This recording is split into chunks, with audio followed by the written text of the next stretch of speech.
I'm Lucia Grillo with Italics. We're at Cipriani 42nd Street in Manhattan for NIAF's New York Spring Extravaganza. Stay with us as we bring you highlights from the evening and talk with some of its distinguished guests.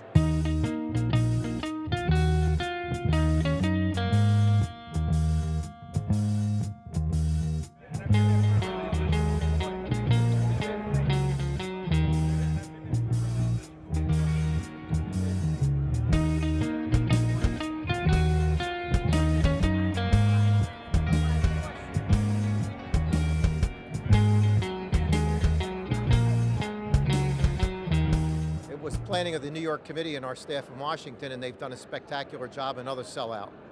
And there have been a number of new developments with NIAF. One I want to ask you about, because it's sort of close to my heart, is the major grant you gave for classical studies. Well, this is a very exciting time for us. We'll announce this evening here in New York, it's a $500,000 grant to the University of Maryland. We had a competition that was very rigorous, done on a blind testing.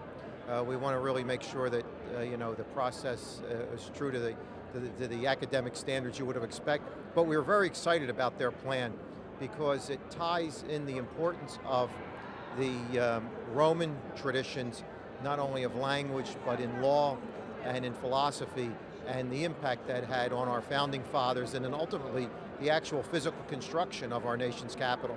A good deal of what was at the beginning of our nation has its roots in Italy, and people don't realize that. Now, I'm very passionate about that because philosophy, when studied in this country, we understand the Age of Enlightenment, and we understand the importance of the French and English philosophers.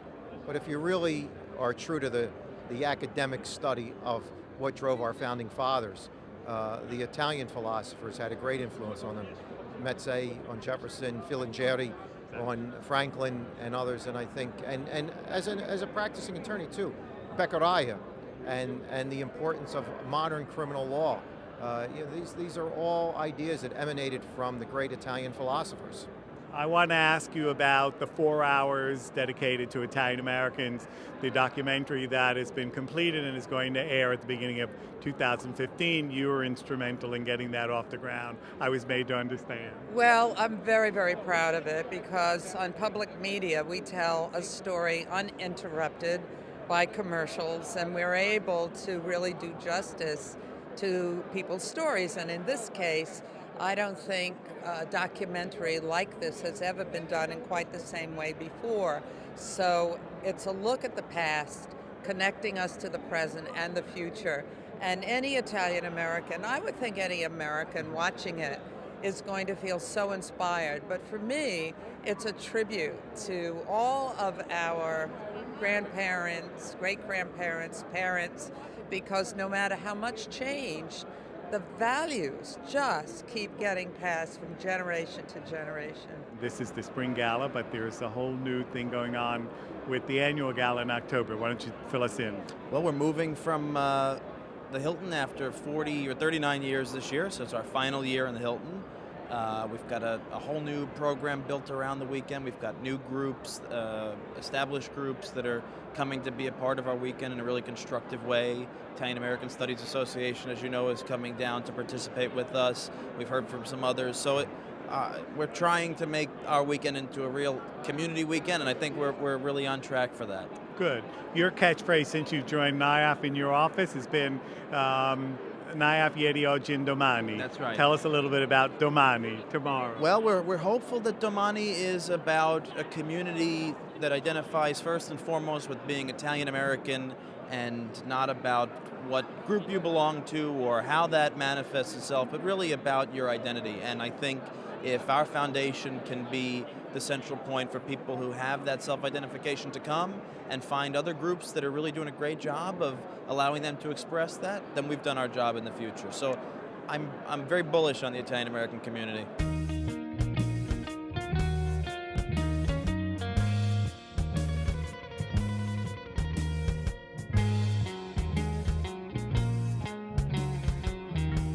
Good evening and welcome.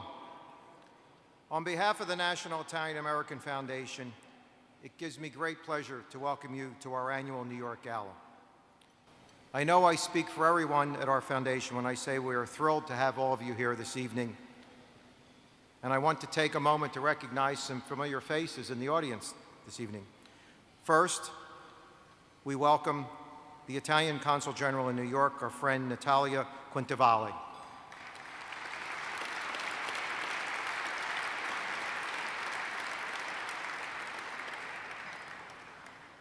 We're also delighted to have film actors Tony Lobianco, Danny Aiello, and Linda Fiorentino, who are joining us this evening. Thank you all for your continued support to the NIAF.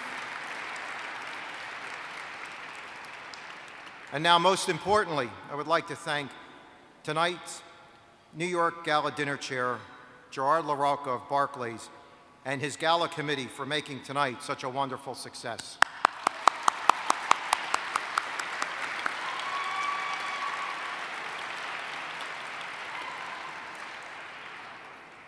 The New York Committee continues to work tirelessly for the support of NIAF's mission here in New York. At this time, I'd like those committee members to stand so that we could give them another round of applause.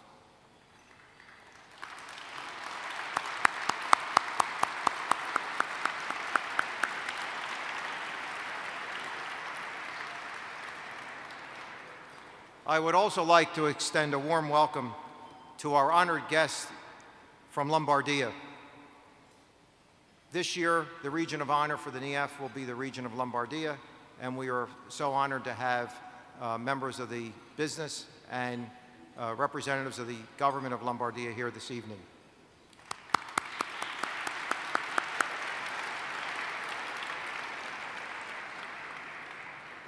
This year has been an exciting year for our foundation. Along with our many programs, scholarships, events, and heritage travel, this evening we are pleased to award one of the largest grants in the history of the NIAF. That grant is going to the University of Maryland. It is the Ernest L. Pellegrini Grant, and it is in the amount of $500,000.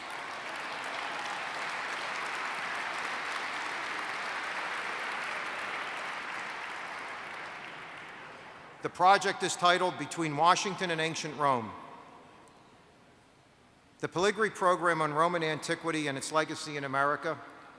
This is a NIAF grant that will support the study of Latin, ancient Roman archaeology, and ancient Roman civilization, and will offer opportunities for students to conduct research and pursue fellowships in the United States and Italy. We are pleased to have representatives from the University of Maryland here this evening, as well as co-chair of the NIAF Education and Scholarship Committee, the Honorable Anita Bivacqua McBride. We are so proud of this project, and we are excited to see that it all is developed in the year ahead.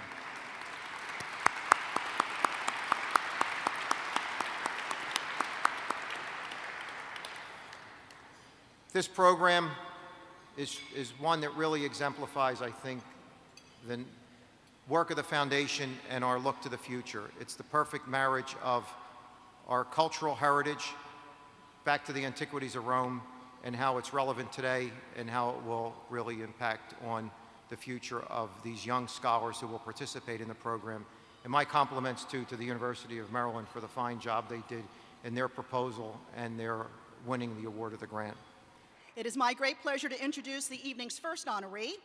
Carmine Di Sibio has the monumental task of serving as the global managing partner at one of the world's leading professional service organizations, EY. He is the head of client service and is accountable for global business performance and executing a global strategy for the market. In his free time, Carmine serves on the boards of several education and family-based nonprofits and lives in Summit, New Jersey with his wife, Amy, and their 4 children. The National Italian-American Foundation is pleased to recognize Carmine Di Sibio's outstanding 28-year career by presenting him with NIAF's Special Achievement Award in Financial Services. First of all, I want to thank Mr. Gerard LaRocca, who does a fabulous job with this event every year, and I thank you, Gerard.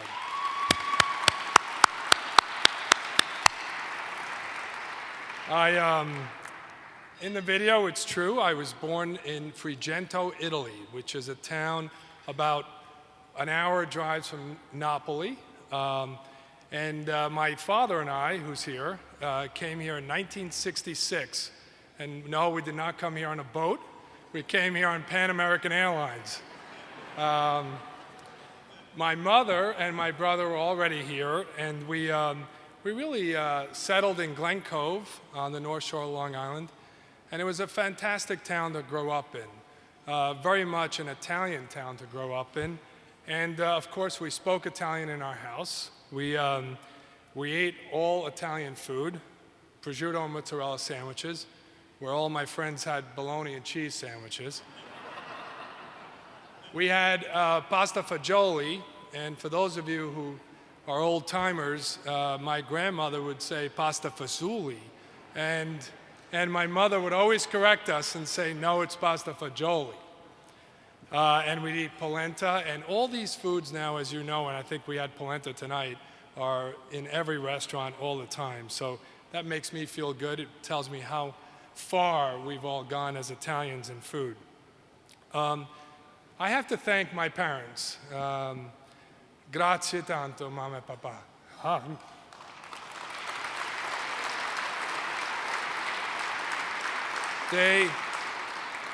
They came here as tradespeople. My father was a mason and my mother was a seamstress. Worked hard, wanted their two boys, my brother Mike and I, to do better than they did. Stressed education. Everything was about education and doing well in school, not just going to school, but doing well in school. And we were fortunate enough, I was fortunate enough to go to Colgate University, and my brother did a little better, he went to Brown University. Today, you'd give your right arm for one of your children to go to these schools. I do want to also, obviously, thank my wife, Amy, who is truly my soulmate. And I met Amy a couple years after college, and when she first met my mother's first comment to her was, well, you're not Italian, but at least you're Catholic. We have a lot of jokes at the table. We have a lot of jokes at the table because all six of us, my four kids who are all here, would sit around at the table and we'd say, okay, who at the table is not Italian? And we'd all point at Mom. Mom doesn't really like that so much, but we get through it. I do want to talk a little bit about my EY family, and there's many EY folks here tonight, and I thank all of you for coming. I feel so lucky joining EY back in 1985. One of the partners, and I'm going to mention several names here, and you tell me what they all have in common. One of the partners who first took a liking to me and put me on all his assignments is here tonight. His name's Ed Pisani, who's been a mentor of mine since 1985. Thank you, Ed. And then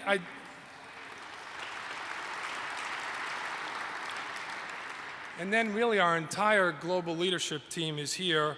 Our COO, John Ferraro, our global managing partner for business enablement, Lou Pagnuti, the person who leads our entire audit practice globally, Felice Persico, and he flew in from Milan. Our head of financial services here in the Americas, Michael and Sarah. So what do they all have in common? They're all Italian.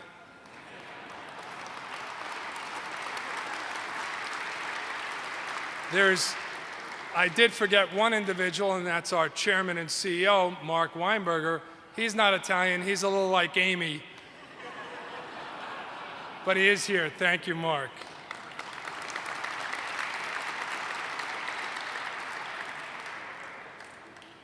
So I did, one of the things that I also want to say is, and I think the Father said it during the benediction, and that is the importance of all of us to remain connected to Italy.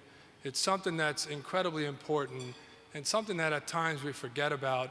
I was lucky enough to spend last week in Rome with our clients, with our people there, and it really is refreshing to go back to Italy and really do business in Italy. It's something that right now Italy is gaining some confidence. With their new president, Renzi, I think that Italy is on the upswing. There's a lot of confidence, and I do encourage everyone to go back. It never, to me, one of the most amazing things that I see is when my son, Tommy, when he's watching soccer, and he's an avid Napoli fan, and every time, there are a lot of Napolitans in the room, every time Napoli scores a goal, he calls my father, who lives on Long Island, and they talk about the goal and so forth, and they literally are watching the game and talking to each other about the game. That connection with the younger generation and the older generation, and the connection back to Italy, is incredibly important and incredibly powerful. So that's really it. I want to thank everyone. Thank you for honoring me. I am incredibly proud to be up here tonight, and thanks again.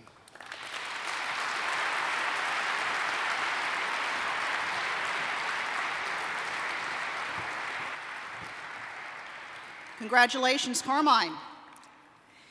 His mission to improve people's lives by partnering with clients to make cities more livable, more efficient, and more engaging is one of the many reasons why Joseph Brancato is being honored here tonight.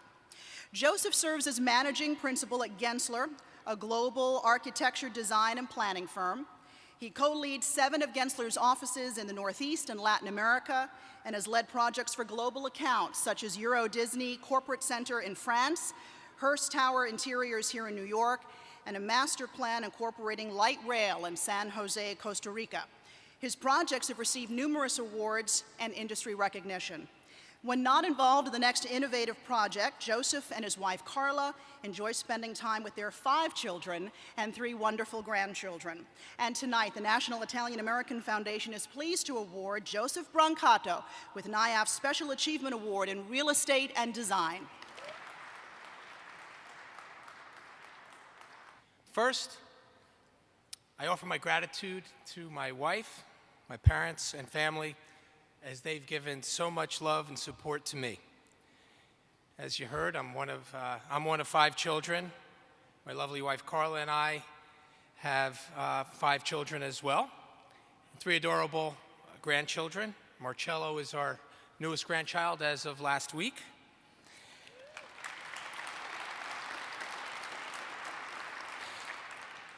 I want to thank my parents for the incredible foundation they established for me and my brothers and sisters to succeed based on our Italian-American heritage. A warm, loving family that always comes first, respect, hard work, education, strong values, and of course, good food. Not only did our family eat well, but all my friends did too. They always showed up on Sunday afternoon, or for that matter, just about any time, and there was always plenty for them. These are the qualities that have given me that I value most. Second, I want to thank my colleagues at Gensler, who I've worked side by side for the past 29 years, as together we've built the top design firm in the world and created buildings and environments that have positively impacted people that use them, over millions and millions of people that use them every day. This award gave me a chance to reflect on my past. Where I came from, how I got here. Did my Italian heritage have anything to do with my achievements? And I immediately recalled 3 people that influenced my pursuit and passion for architecture. My Uncle Sal was a contractor. He took me to the construction site of the new elementary school in town. I was 10. All I wanted to do was look at the backhoes and the dump trucks. He told me I needed to be looking at the architectural drawings. He got me thinking. Second influencer was Mr. Filippone, my 10th grade mechanical drawing teacher. After 3 weeks, I went to see him. I wanted to drop the class, as it just wasn't interesting for me to draw nuts and bolts. He shared an architectural drawing book and said that although the school doesn't teach architectural drawing and we don't have a class, he would teach me how to draw. I fell in love with drawing and architecture. He enrolled me in the New Jersey State Architectural Drawing Competition, which I won in my senior year. You can imagine the confidence that gave me. And finally, there was Mr. Esposito, the director of campus planning at the University of Maryland. It seemed like everyone in the architecture school applied for 2 job openings at the campus planning department. It was not only a great learning opportunity, but you got 3 credits and you got paid. I applied late because I heard about it late, and I was a bit surprised when I got the job. The first day I was asked to see Mr. Esposito in the office, and I started getting a little concerned that maybe I screwed up already. He asked me a few questions. One was if I was from Fair Lawn, New Jersey. I said yes, and he smiled and said, I thought so. He mentored me while I was at college. What an education. Why did these people take an interest in me? Well, it wasn't until later in life that I realized they were all members of the Italian American Club, the Cosmos Club in Fair Lawn, New Jersey, which my parents belonged to. Their encouragement and inspiration gave me the confidence to achieve anything I put my mind to. This small club made a big difference in my life. My Uncle Sal, Mr. Filippone, and Mr. Esposito have a seat in my life's board of directors table. So I say that my Italian American heritage had a lot to do in my formative years. So with fond memories of the people from the Cosmos Club, the impact of my Italian American heritage, and the alignment of the mission of NIAF, this award is so meaningful to me. In closing, I want to thank Frank Mancini, Nicholas Caiazzo for nominating me for this award.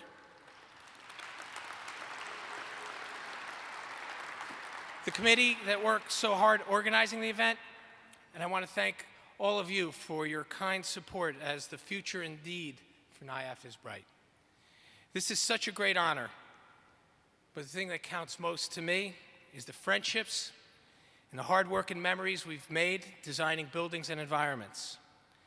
My friends, thank you, all of you, departed and here, for this inexplicably wonderful career. Thank you so much. Armed with her family's authentic cooking style and a passion for culinary arts, Marianne Esposito revolutionized cooking for millions of Americans with her hit television program, Ciao Italia. And that's before the Food Network.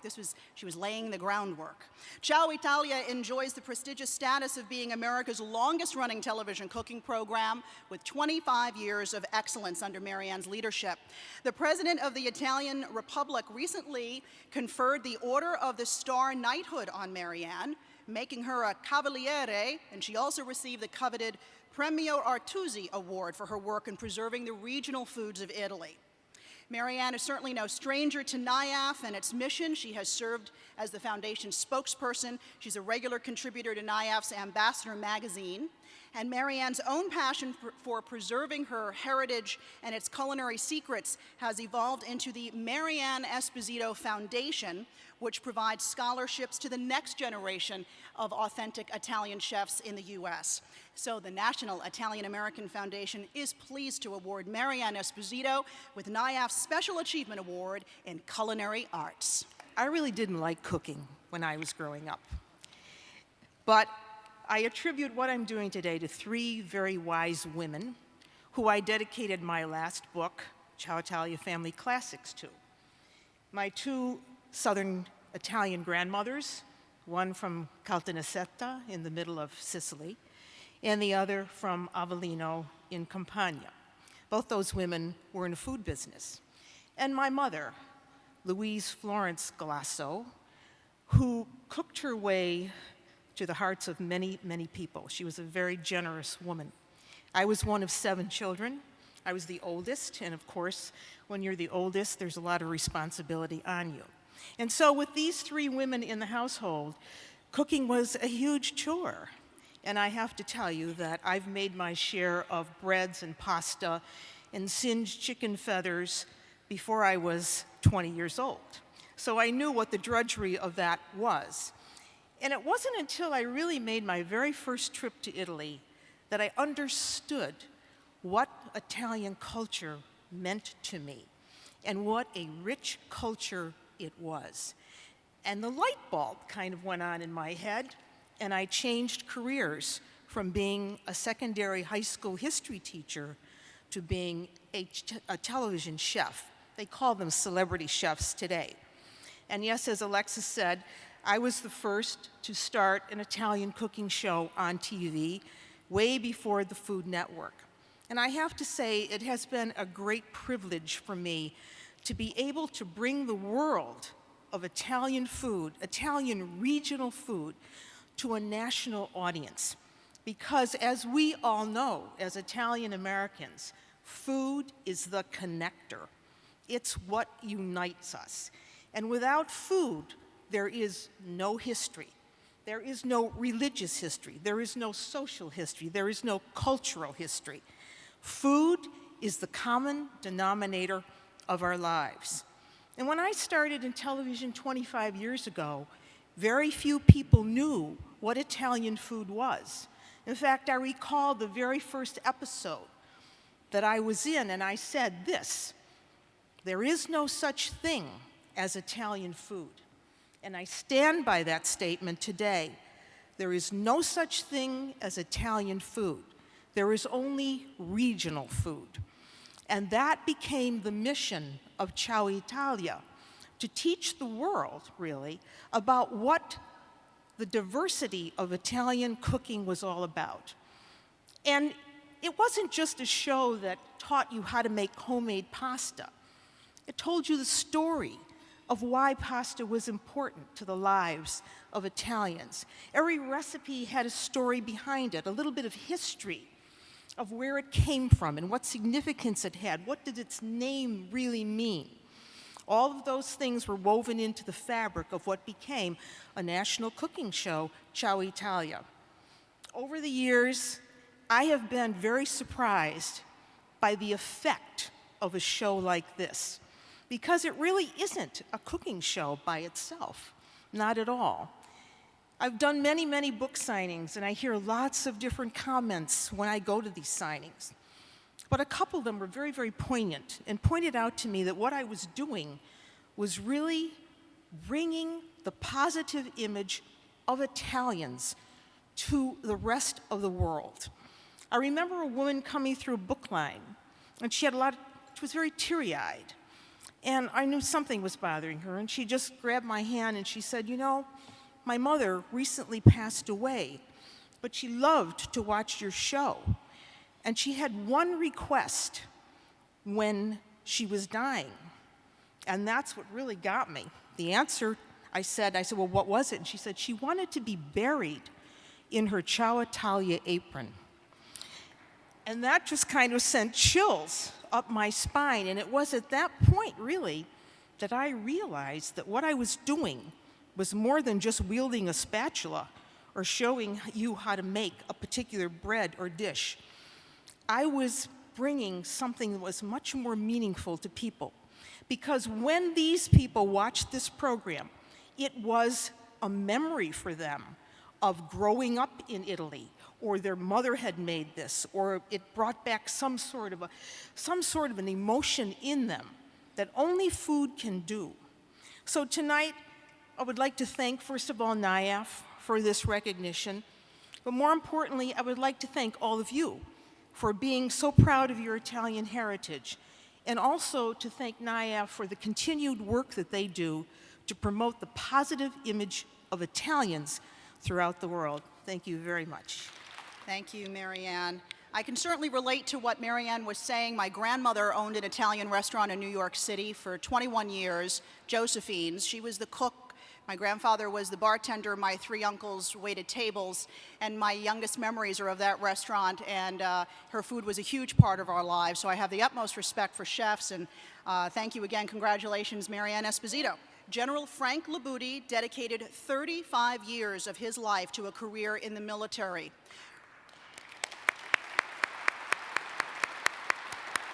Retiring as a United States Marine Corps Lieutenant General, General Libutti served in Vietnam, Japan, Korea, Kenya, and Somalia, where he was in command of more than 80,000 active duty service members.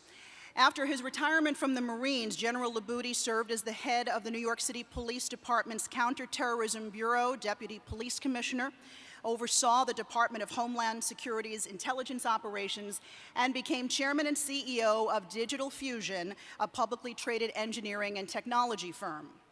General Libutti is now enjoying a second career, as if all that wasn't enough, in the private sector as president and CEO of PSS Global. The National Italian-American Foundation is proud to award Lieutenant General Frank Libutti with NIAF's Special Achievement Award in Military Service. And I want to share with you a very sophisticated expression that we learned in the Marine Corps. Hoorah! What a night!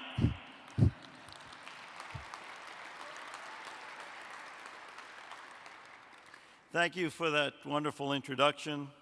Ladies and gentlemen, distinguished guests, I am indeed deeply honored to be with all of you this evening, and honored all the more to be recognized by this prestigious foundation. And I'd like to congratulate and salute the other honorees for your many achievements. I'd ask you, the three other awardees, to stand one more time and be recognized. Well done.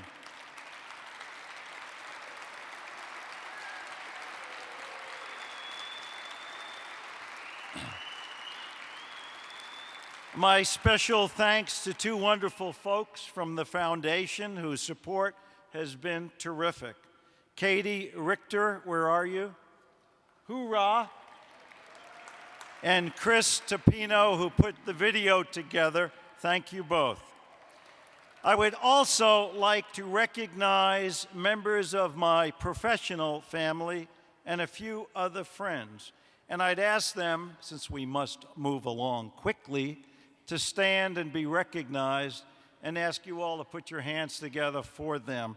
The first guy is a very special friend, Colonel, United States Army, retired, a buddy for many years, the recipient of the Medal of Honor, Colonel Jack Jacobs.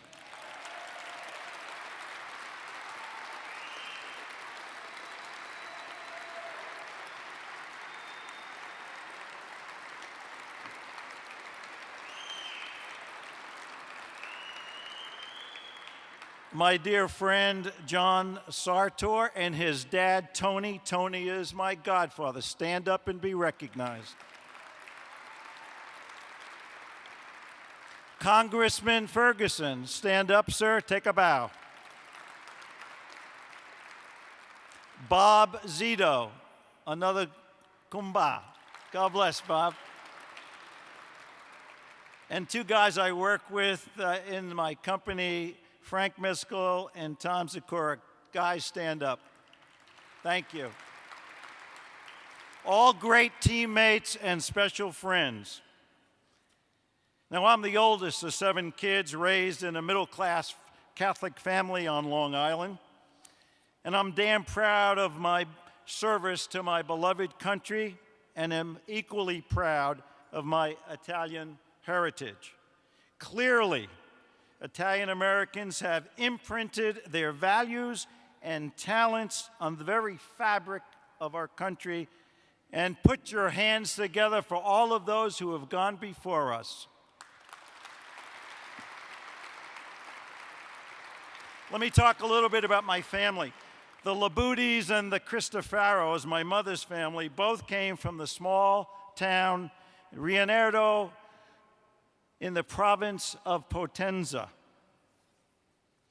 Grandpa Libutti came to America before World War I. Grandpa Cristofaro after World War I.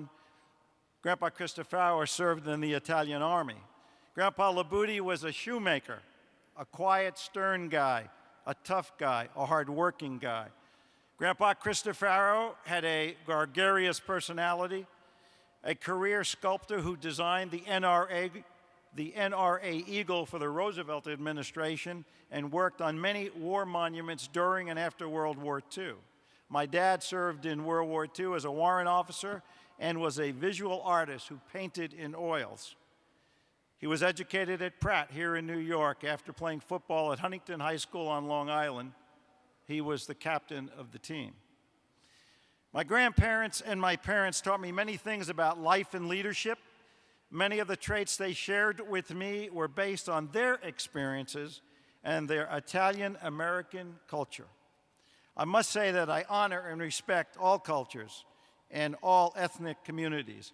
But for me, it was my Italian-American background that influenced me the most. From this Italian-American background, I learned the value of strong personal relationships, endurance, hanging tough, honor, tradition, respect for all people, integrity, dignity, trust in God, hard work, and family as a centerpiece of my life. These values served me well during my tours in Vietnam, throughout my time in Beirut, Somalia, Japan, Korea, and Washington, in particular Washington and the bureaucracy.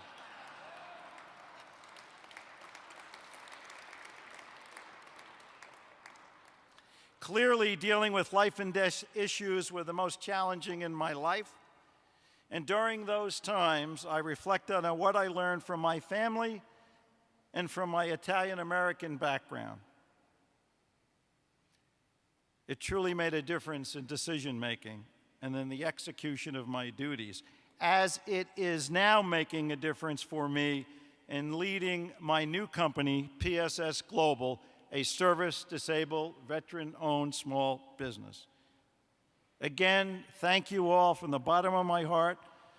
God bless you all. God bless the National Italian-American Foundation, and God bless the United States of America. To come up here after 4 honorees like we've had, I've been at the foundation 3 years, and you know, sometimes you get an honoree who comes up and gets an award and sort of references their Italian heritage, but really doesn't feel connected. And we're very lucky tonight to have 4 people who clearly feel connected and keep alive what it means to be an Italian American in their lives. So let's give them another round of applause. I'm in awe of every one of them. To recognize achievements like this, we're not just recognizing what somebody's done, but we're recognizing something about holding true to this Italian American spirit. For us, for our mission, it's not simply about the individuals and their accomplishments, but it's about that something in our heritage that keeps all of us so aware, so protective of, and so dedicated to our culture, in many cases generations after we arrived in this great nation. I want to take a moment to make sure I thank our team, our staff. Not all of them are Italian American, but they sure act like they are. They give of themselves to this place. They've done a wonderful job. Our committee, thank you all for making this night another wonderful success. As for me, I've been the president of this place for about 3 years, and I was born in Brooklyn, not very far from here, in a neighborhood called Williamsburg. It used to be Italian, now it's too hip to even find real estate. But it was a neighborhood that was, for multiple generations, like a little Italian village. And when I got a little bit older, my parents decided that they would take us out to the suburbs to seek the American dream in education. And Mom and Dad, you're here tonight, I love you guys to death, but you found the one town in New Jersey with no Italians. I mean, it was like, it's the most densely Italian state in the Union, and we ended up in Dublin. It was like the most Irish town you could ask for. They took us there, and needless to say, as I grew older, I clung to my Italianness with a fierce pride, because we were sort of outsiders. And as my worldview widened, I started to seek others like us, outside of my family. So I got on the internet at about 17 years old, and I found an organization called the National Italian American Foundation. And it ended up that a dear friend of our family, Ms. Diana Femia, who most of you know, she's been active in the community for a long time, she was going to the Gala weekend and offered me a spot as her date. So I rented my first tux, and I went down to Washington, and I got to the Washington Hilton, and I looked around, and obviously for those that have been to our event, I was in awe, because I got in an elevator and I rode with Jerry Vale. I was 17, I got out, I called my grandmother on the payphone. I couldn't believe the people that I saw. And I went down to the dinner, and frankly, felt a little bit American for my style. It was very formal, you know, everybody sort of did their thing. It was not very the Italian that I knew. So I was hesitant to commit myself to the organization. And then I came upstairs, and I heard somebody tinkling at the piano afterwards in the lobby, and it was those old Neapolitan songs that my grandfather had taught me as a kid. And I realized that everybody in the lobby was humming along to them like I was, because this wasn't just the soundtrack to my memory, it was a soundtrack to their memory. And in my little Irish town in New Jersey, these songs were our little secret. But here, they were everybody's. And as that after party started to progress and people started to sound like I knew people to sound, and they spoke like I knew people to speak, and they talked about the same things, all those cadences and energies that I had been lacking in my life out in the burbs, they came back to me. And I realized that at NIAF, I was amongst paesani, and I was really amongst family. As we assimilate and time pushes the natural progression of movement, our neighborhoods start to reflect new communities and new cultures, and that's okay. Obviously, somebody was in our neighborhoods before we got there, or they wouldn't be named Arthur Avenue and Mulberry Street and all of these English-sounding names. They'd sound a lot more like our place names. But there's something about these places in our memories that represents a feeling of safety. A place where the people sound like you and speak like you and eat your food, where they listen to your music, where there's safety in the familiarity of sharing something as sanctified and personal as your culture. And as these places move into our collective memory, we hope that being a part of an evening like tonight, or part of anything that we do here at the Foundation, can bring you that same feeling of familiarity and safety, that joy of being amongst your own and in your neighborhood. To us, NIAF is the neighborhood. And while we appreciate everybody coming here, you allow us to do so much good work, being a part of these evenings is the first step. To come and participate is incredible. But, frankly, our community needs evangelization. We need the charisma of a night like tonight to move from this room with us, to be taken back to your friends and your families and your communities, and to make sure that the energy that we've created, that our honorees have created, that all of you have made together, is transferred to those that couldn't be here and to the younger generations who don't grow up with the benefit of the neighborhood. If everyone goes out and shares their experience tonight with their Italian-American friends and relatives, it'll make us a stronger community. It'll make us a more prosperous neighborhood, and it'll make us a more supportive family.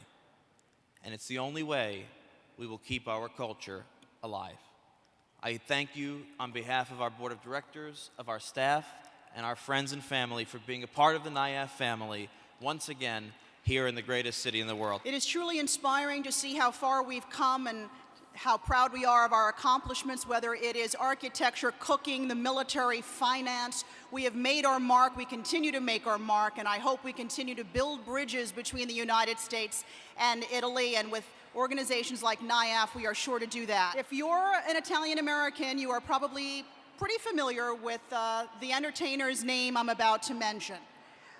You know the songs, Jump, Jive, and Wail, Just a Gigolo. Louis Prima was a staple and is a staple in many of our homes. In fact, my 3 kids know who he is. His voice was like a part of the family, and tonight we are pleased to welcome his son, Louis Prima Jr., into the NIAF family. Louis brings with him his powerhouse 8-piece brass-infused swing band, The Witnesses.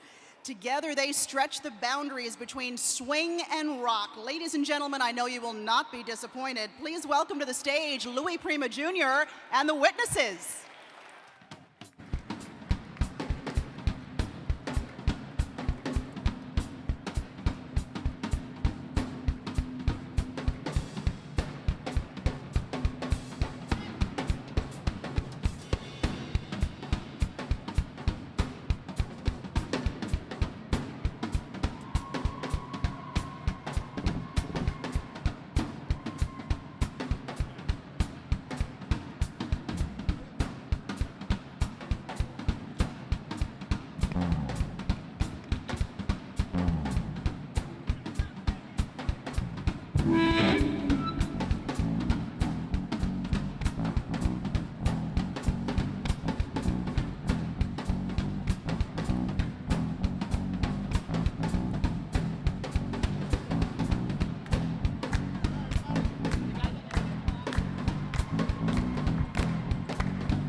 on, y'all.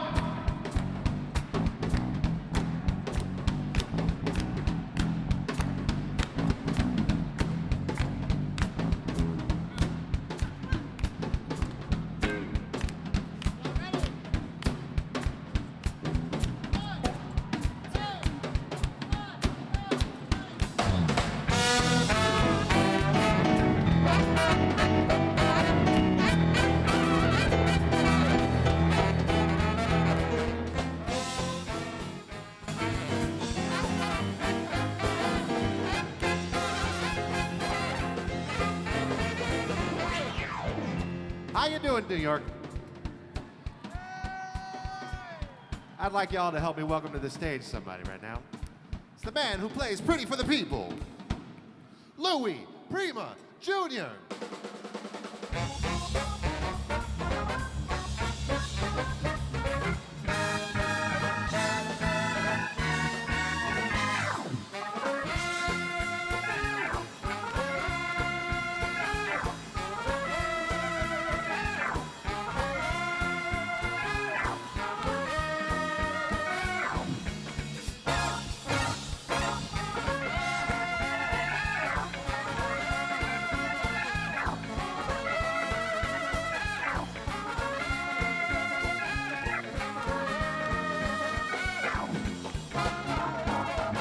First you say hello, then you get mellow. Mustn't be lazy, you gotta be crazy. Once you get started, oh, this is what can happen to you.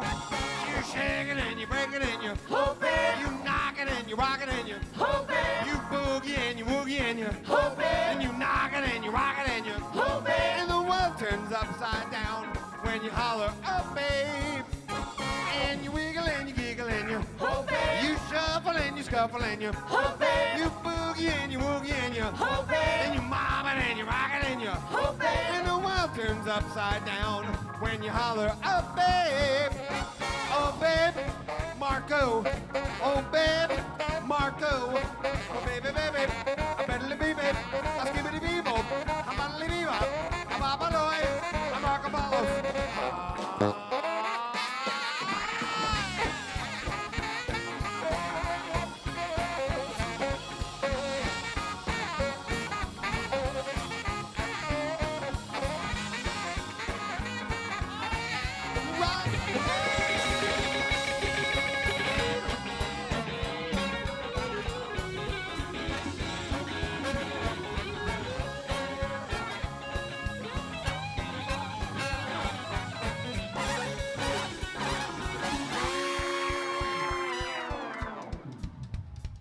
First you say hello, then you get mellow. You mustn't be lazy, you gotta be crazy. Once you get started, oh, give me some bass deep pandas. You shake it, you break it, you skip it, you dip it, you knock it, you rock it, and then you move it and groove it, and the world turns upside down when you holler. And you wiggle and you giggle and you hope you mob and you rock it and you hope you boogie and you woogie and you hope and you shuffle and you scuffle and you hope and the world turns upside down when you holler, oh babe. I said the world turns upside down when you holler.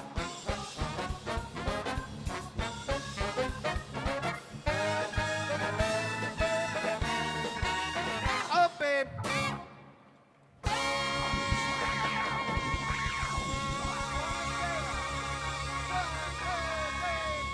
You've played for a few NIAF events so far. We've done a couple in the past. It's been about 3 years in LA at the Viper Room. Just a small little event. Any chance I get to, do something for the Italian community, I'd do it because, it's my heritage, it's my father's heritage. He was proud of it. I'm proud of it. So any chance I get to play, I do. Fantastic. You're going to make me cry. Your dad was so important, not only to the community, but to music. He was a lot of people don't give him credit for what he did in the music community and for he wrote Sing, Sing, Sing. A lot of people don't know that's the first song ever in the Grammy Hall of Fame. I mentioned earlier he's the first, he was the first person to put Italian lyrics on an American record label, so he was proud of his heritage and where he came from, and he's influential to, if you're in the entertainment business and the music business, you know who he was. He influenced you. He did it for 50 years successfully, and I don't want to say he doesn't get the credit, but he doesn't get the credit, and those of us that know, and it's important to me to keep his music moving forward, not just living in it, but move it forward, play it forward. And that's really important what you said, and that's actually one of the most important things I've heard all night is that he was the first person to put Italian lyrics on a record. He was very proud of where he came from and who he was, and he wasn't going to let anybody tell him not to do it, and they tried to shut him down during the war, during World War II. They tried to make him stop singing Italian, and he wasn't going to do it. He was, as we all should be, proud of our heritage and where we came from. And I think in today's culture, we are not just Italians, but we're taught to hide that and, be whatever. But we should be proud of where we came from. We should honor it and not begrudge it, be proud of who you are and where you came from. And I'm not saying live in the past. I'm saying honor what you did and where your people came from and go forward. I think there's a saying, like, you can't go forward unless you know where you came from. Exactly. You've got to realize your past and what the struggles no matter who you are, where your ancestry came from and what they've done to get us where we are today. Because if it weren't for them, we would be nothing. And you can't go forward without appreciating that past, and that's just live with it, it's do it, Was following in your dad's footsteps, so to say, was that a natural choice for you or conscious? Absolutely not. I chased the rock and roll dream for many years, and you grow your hair down to your butt and do rock and roll. I've always been a fan of my father's music. I always felt that even if I wasn't Junior, I'd be a fan of his music because it's happy, it's fun, it makes you forget what's going on in the world, and you smile and you laugh and you dance. And it was more of a natural progression of how do I do what I love? How do I get on stage and make people happy for the rest of my life? And it's more of a vehicle for where I'm going. We used this, me and my band, as a vehicle to create music ourselves and move forward. We've got a new album coming out June 10th. It's a worldwide release on Warrior Records, and it's all original. We're playing it forward. We're not escaping my father, but we're moving it forward. He changed his attitude every 10 years. For 50 years he was relevant. He didn't stay what he was in the 30s. He moved it forward, and that's what we're doing. We're moving it forward for a new generation and playing it forward. Tell us a little bit about what it's like to plan a gala like this. Well, it's a lot of fun. A lot of people may think it's a lot of work, but we have a large Italian-American community in the New York area, so there's generally a lot of enthusiasm. This event like this is typically oversubscribed. It's an event that Italians and New Yorkers look forward to every year. And I have the opportunity to work with the NIAF staff and the New York committee, and it's a kind of labor of love, and the people I work with, their enthusiasm is infectious. Everyone is happy, everyone's proud of their Italian-American heritage. And how about our honorees? Were they spectacular? It was just 4 wonderful honorees, and they really make the night special when you can see what Italian Americans have accomplished in this country, and those individuals in their fields and in their areas of expertise really makes the evening special. Tell us about this grant that has just gone to this fantastic study of Rome yeah. Yes, no, it's terrific. We're very excited about this opportunity that we had, a very generous donor that left us a gift with a specific request to further the study of the classics and to further the understanding of Latin and its influence.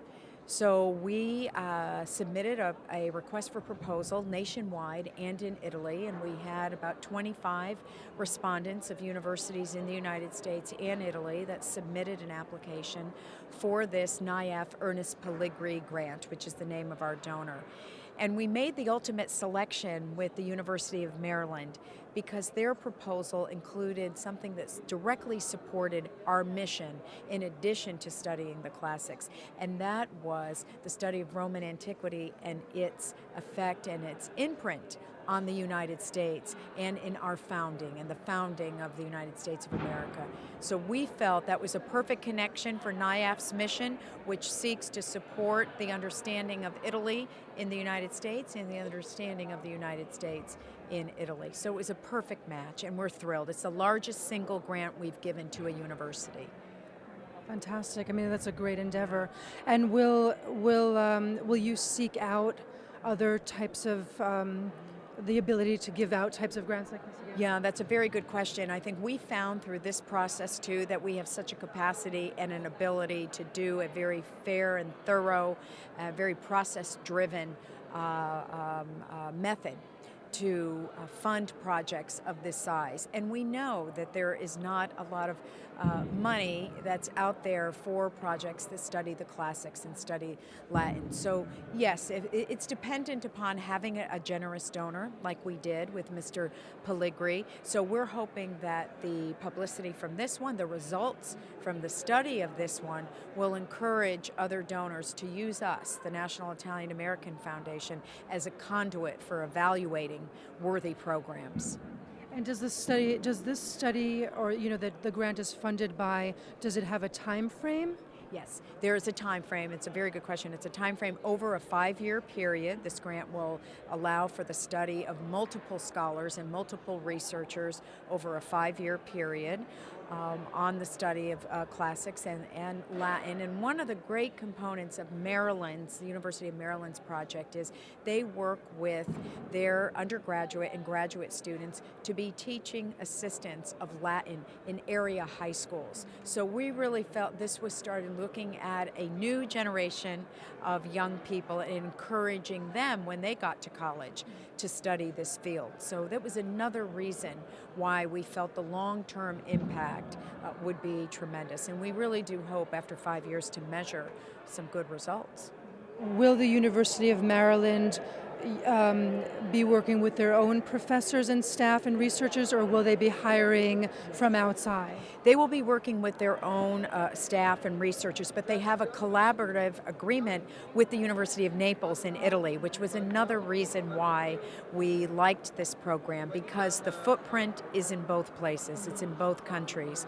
So the University of Naples, professors and researchers who now will have an opportunity to apply for some of the funding to do their research, that's part of the collaboration with the University of Maryland. It just really is perfect in every way. The other largest grant that has been given by NIAF was for the Italian Advanced Placement Italian. So do you think that this study of Latin and the promotion of Latin through the high schools will encourage the study of Italian and promote the advanced placement? We hope so. We hope that this is one way that we can, as a national organization that tries to further the study of Italian and further the study of the understanding of Roman influence on our own country, we hope it will do exactly that. It will encourage others to study the language, understand the importance of the connection, understand the importance of the 17 million people, Americans of Italian descent, that live in this country and the contributions that they have made and will continue to make in a forward-looking way. John Viola's idea of this moniker of Ieri Oggi Domani. Yes. We can't forget Ieri. I mean, Yes. when you think about Louis Prima Yes. as a great Italian-American entertainer and a very talented musician, but now to see, a new generation carrying his name, I mean, I think this is another thing we really we stand for at the National Italian American Foundation, and that is we have to continue to perpetuate the best of our culture, whether it was part of our old pop culture, and remind people of the importance it had on all of America then, and it's still very relevant today. And also about Ieri Oggi Domani, not to take anything away from the other honorees, but one of the honorees actually born in Italy, and the whole sort of classical immigrant coming here as a child, growing up here in a very Italian neighborhood, etc. Yeah, no, and I think this is what we're about. I mean, we're very focused on tomorrow, as you know, and you could see it just by the youthfulness now in the organization and the succession planning that we're doing. But you can't go forward without knowing the past. We hope you enjoyed our coverage of NIAF's New York Spring Extravaganza. From Cipriani 42nd Street, for Italics, I'm Lucia Grillo. Louis Prima Jr. rocked the house. Totally rocked the house.